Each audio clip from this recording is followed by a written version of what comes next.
Hello everyone, स्वागत है आप सभी का स्टेप टू सक्सेस क्लासेस में। डेली करंट अफेयर सीरीज में आज की वीडियो में हम लोग 19 और 20 अक्टूबर का करंट डिस्कस कर रहे हैं। स्टार्ट करते हैं अपने आज के पहले क्वेश्चन से। पहला क्वेश्चन है, जंगली हाथियों की मौत को रोकने के लिए किस राज्य ने एआई आधारित आर्टिफिशियल इंटेलिजेंस बेस्ड प्रारंभिक चेतावनी प्रणाली ईडब्ल्यूएस अर्ली वार्निंग सिस्टम विकसित किया है? ऑप्शंस हैं कर्नाटक, असम, तमिलनाडु और केरल। तो इसका जो सही जवाब है आपका ऑप्शन सी है। ये टाइपिंग मिस्टेक है, ये सी होना चाहिए था, ये डी होना चाहिए था। तो ये तमिलनाडु राज्य ने ये चेतावनी प्रणाली विकसित की है। ये तमिलनाडु ने भी एट्टी मदाई वलियार खंड जो है इनका रेलवे का सेक्शन है, रेलवे लाइनों पर, इसमें इन्होंने जंगली हाथियों को ट्रेनों की चपेट में आने से रोकने के लिए ये सिस्टम डेवलप किया हुआ है।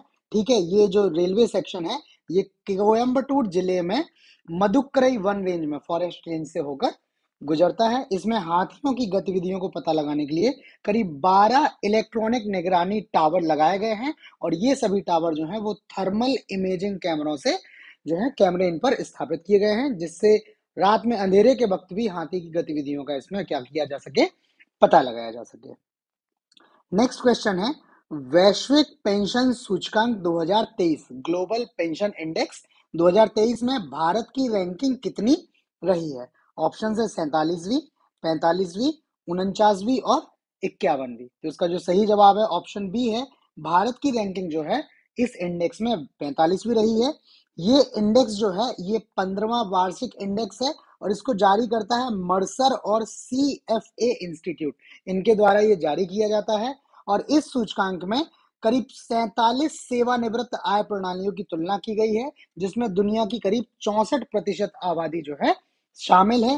2023 में 47 देशों में भारत 45वें स्थान पर, 2022 में ये स्टडी 44 देशों में हुई थी जिसमें 41वें स्थान पर था, और 2021 में 23 देशों पर स्टडी हुई थी जिसमें भारत 40वें स्थान पर था।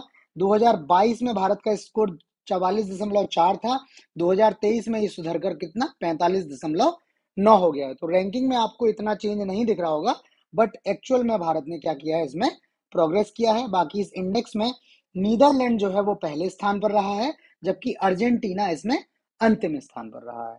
नेक्स्ट क्वेश्चन है, वेब पोर्टल अपना चंद्रयान किसके द्वारा लॉन्च किया गया है? ऑप्शन है शिक्षा मंत्रालय, विज्ञान और प्रौद्योगिकी मंत्रालय ministry of science and technology, अंतरिक्ष विभाग डिपार्टमेंट ऑफ स्पेस और इसरो। इसके बारे में तो सब लोग जानते हैं। तो इसका जो सही जवाब है ये ऑप्शन ए इसका सही है। ये अपना चंद्रयान पोर्टल शिक्षा मंत्रालय द्वारा लॉन्च किया है। इस क्वेश्चन को शामिल करने का रीजन भी यही है, बिकॉज यहाँ पे आप कंफ्यूज जरूर होंगे। कोई इसमें पहले तो इसमें आदमी सबसे पहले इसरो लगाएगा, कोई अगर थोड़ा और स्मार्ट प्ले करेगा तो अंतरिक्ष विभाग लगा सकता है, नहीं होगा तो विज्ञान प्रौद्योगिकी शिक्षा विभाग शिक्षा मंत्रालय तक तो किसी का ध्यान भी नहीं जाएगा। इस वजह से ये क्वेश्चन जो है इंपॉर्टेंट है। ये शिक्षा मंत्रालय द्वारा लॉन्च किया गया है। जो केंद्रीय शिक्षा मंत्री हैं धर्मेंद्र प्रधान जी, इन्होंने 17 अक्टूबर को ये इस नाम से पोर्टल लॉन्च किया है। और इस पोर्टल में क्या है, कलरफुल बुक्स हैं, ऑनलाइन क्विज है इसमें, और जिज्ञासा पहेली के साथ एक वेब पोर्टल इन्होंने लॉन्च किया है। और ये जो विकसित किया हुआ है ये एनसीईआरटी द्वारा विकसित किया गया है। साथ में इसमें स्कूल शिक्षा और साक्षरता विभाग जो है वो शामिल है इसके विकास में। ठीक है, तो ये शिक्षा मंत्रालय द्वारा किया गया। ये बहुत इंपॉर्टेंट क्वेश्चन है, इसको भूलिएगा मत। ठीक है, क्योंकि इसके ऑप्शंस एकदम डिफरेंट है। इसके क्वेश्चन से आइडिया नहीं लगता है कि ये क्वेश्चन शिक्षा विभाग से संबंधित हो सकता है। नेक्स्ट क्वेश्चन है, सरकार की हाल में चर्चित वन नेशन वन आईडी योजना किस क्षेत्र से संबंधित है? ऑप्शंस हैं विद्यार्थियों के लिए है ये, नागरिकता का प्रमाण पत्र है, आवास का प्रमाण पत्र है और सब्सिडी पात्रता का प्रमाण पत्र है। ठीक है, तो इसका जो सही जवाब है ये ऑप्शन ए है। ये विद्यार्थियों के लिए वन नेशन वन आईडी योजना जो है वो सरकार लेके आ रही है। ये केंद्रीय शिक्षा मंत्रालय जो है वो प्री प्राइमरी से लेकर उच्च शिक्षा तक, ठीक है, हायर एजुकेशन तक छात्रों के लिए एक विशिष्ट पहचान संख्या जो है बनाने की योजना बना रहा है। इसका जो नाम रखा गया है वो रखा गया है APAAR, automated permanent academic account registry. ठीक है, तो इसमें क्या होगा, इस आईडी में जो भी छात्र हैं उनकी सारी शैक्षणिक यात्रा, मतलब वो कहाँ से क्या कोर्स कर रहे हैं, कितने उनके मार्क्स आ रहे हैं, ये सारा इसमें डेटा जो है इकट्ठा रहेगा। इसके साथ साथ इनके परीक्षा परिणाम, लर्निंग आउटकम, ओलंपियाड या खेलों में उपलब्धियां आदि जो भी इनकी शिक्षा क्षेत्र से संबंधित उपलब्धियां हैं, ठीक है, या शैक्षणिक कार्यों के दौरान जो आपकी एक्स्ट्रा करिकुलर एक्टिविटीज हैं उनमें जो आप भाग लेते हैं, उन सबको इसमें संग्रहित किया जाएगा। ये आपका एक डेटाबेस होगा, ठीक है। ये एक्चुअल में क्या होता है, कई बार जो है वो कई यूनिवर्सिटीज जो है वो एग्जिस्ट ही नहीं करती हैं, जहां पर छात्र कई बार एनरोल हो जाते हैं, ठीक है, धोखाधड़ी होती है उनके साथ। तो काफी हद तक उसको टैकल करने के लिए सरकार ये कदम उठा रही है, क्योंकि सरकार के पास इस तरह का सारा डेटा जो है वो पहुंचता रहेगा आईडी के जरिए, ठीक है। नेक्स्ट क्वेश्चन है, भारत में हाल में तिलापिया पार्वो वायरस कहां पाया गया है, ठीक है।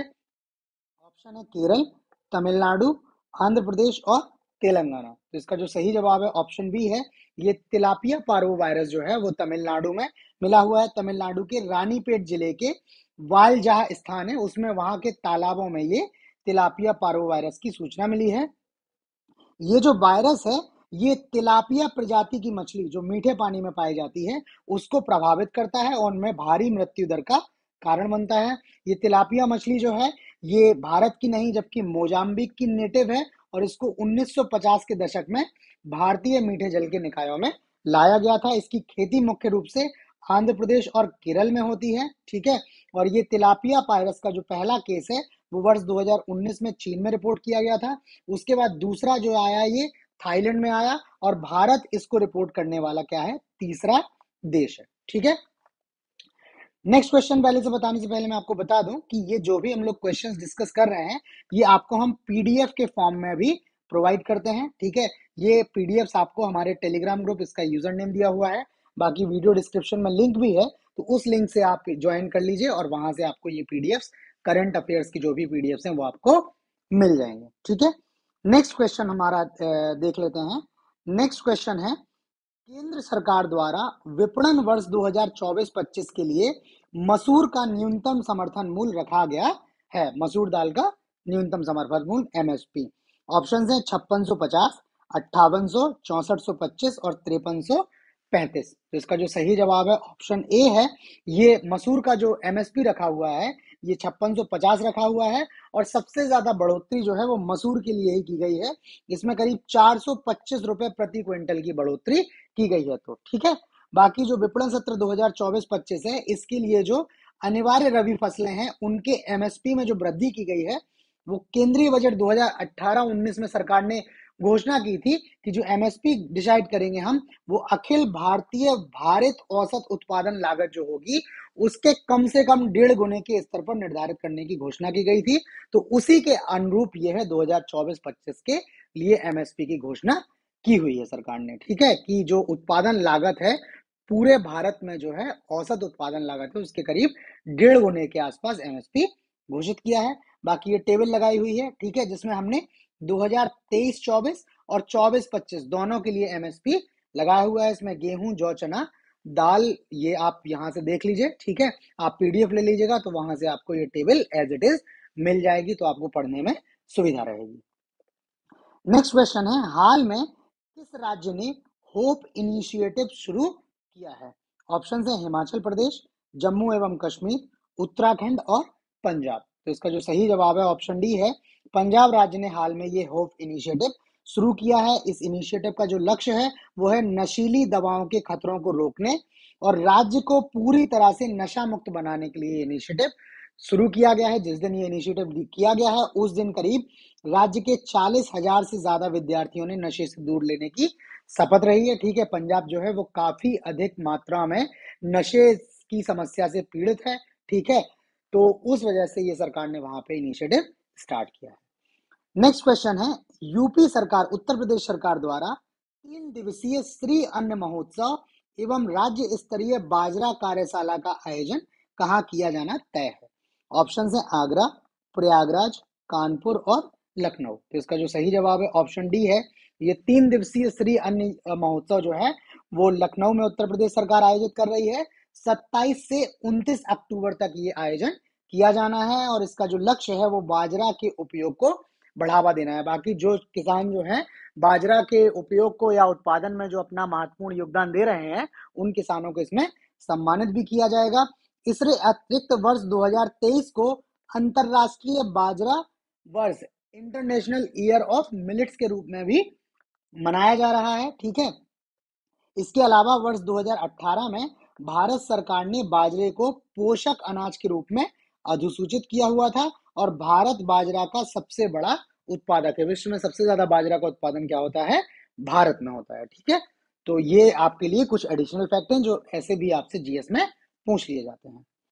नेक्स्ट क्वेश्चन है, भारत ने किस वर्ष तक चंद्रमा पर अंतरिक्ष यात्री भेजने का लक्ष्य रखा है? मून पे मैन्ड मिशन भेजने का लक्ष्य। ऑप्शन है 2030, 2035, 2040 और 2045। तो इसका जो सही जवाब है ऑप्शन सी है। वर्ष 2040 तक भारत क्या है? चंद्रमा पर अंतरिक्ष यात्री भेजने का लक्ष्य रखा है। ये लक्ष्य अभी एक मीटिंग हो रही थी जिसमें गगनयान मिशन की समीक्षा या प्रगति का आकलन करने के लिए मीटिंग हो रही थी, जिसमें प्रधानमंत्री श्री नरेंद्र मोदी ने ये 2040 तक चंद्रमा पर अंतरिक्ष यात्री भेजने और 2035 तक एक अंतरिक्ष स्टेशन स्थापित करने का नया महत्वाकांक्षी लक्ष्य निर्धारित किया है। ठीक है, चंद्रमा पर अभी तक केवल एक बार जो है मानवीय मिशन गया हुआ है, जो अमेरिका ने भेजा हुआ था, सफल मिशन था। ठीक है, भारत ऐसा करना चाहता है और जब से भारत का ये चंद्रयान मिशन सफल रहा है, जिस तरह से भारत ने एकदम प्रिसाइज तरीके से वहां पर लैंडिंग करवाई हुई है, ठीक है, तो उससे भारत और ज्यादा क्या है जो है प्रयासरत है और अपेक्षा कर रहा है ऐसी कि ये मिशन भी इनका सफल होगा। ठीक है, तो क्वेश्चंस इतने ही हैं, बाकी दो एडिशनल डेवलपमेंट है।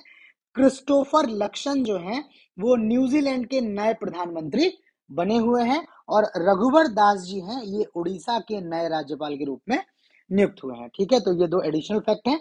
बाकी करंट अफेयर्स में आज में इतना ही। आपको वीडियो कैसा लगा प्लीज हमें लाइक करके कमेंट करके जरूर बताएं। चैनल को सब्सक्राइब नहीं किया है तो सब्सक्राइब कर लें और पीडीएफ के लिए आप ही हमारा टेलीग्राम ग्रुप ज्वाइन कर लें। ठीक है, तो आज इतना ही, बाकी नए क्वेश्चंस के साथ कल मिलते हैं, तब तक